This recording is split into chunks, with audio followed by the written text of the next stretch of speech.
இப்போ அன்புமணி தரப்பு முக்கியமாக ஒரு குற்றச்சாட்டு என்ன வைக்கிறாங்கன்னா, அன்புமணி தரப்புன்னு இல்லை, வெளியிலேருந்து நிறைய பேர் சொல்கிறது என்னென்னா, சுற்றி சில ஆட்கள் வந்து இயக்குறாங்கன்னு சொல்கிறாங்க. இன்னமுமே இப்போ அவரோட 2வது திருமண புகைப்படம் வந்ததை வச்சு அந்த தரப்பு தான் வந்து கட்சியை வந்து கண்ட்ரோலில் எடுக்கிறாங்க. அதனால தான் வந்து அன்புமணி வந்து ஃபைட் பண்ணுறாரு, அது போன்ற கருத்துக்களை எல்லாம் முன்வைக்கிறாங்களா? அதெல்லாம் எந்த அளவுக்கு நம்ம வந்து நம்புறது? ஏன்னா இவர் வந்து ஒரு தனித்துவமிக்க தலைவராக தான் இருக்கார்.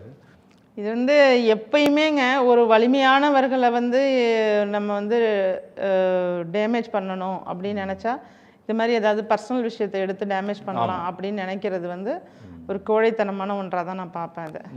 அது வந்து எந்த விதத்துலையும் அவரை அஃபெக்ட் பண்ணுமோ அப்படிங்கன்னா கிடையாது, பண்ணாது. நகைச்சுவையாக இருக்கும். இப்போ இத்தனை ஆண்டு காலம் பொது வாழ்க்கையில் இருந்த ஒருத்தரை ஒரு 2வதாக இருக்கிற மனைவி வந்து அவங்க சொல்லி தான் அவங்க கட்சிக்குள்ளே இந்த மாதிரி பண்ணுறாங்க அப்படின்னு சொன்னால், இப்போ நாம் வந்து ஒவ்வொரு அரசியல்வாதிகளோட மனைவியை பற்றி தான் இப்போ நம்ம வந்து வரலாறை படிக்கணும்.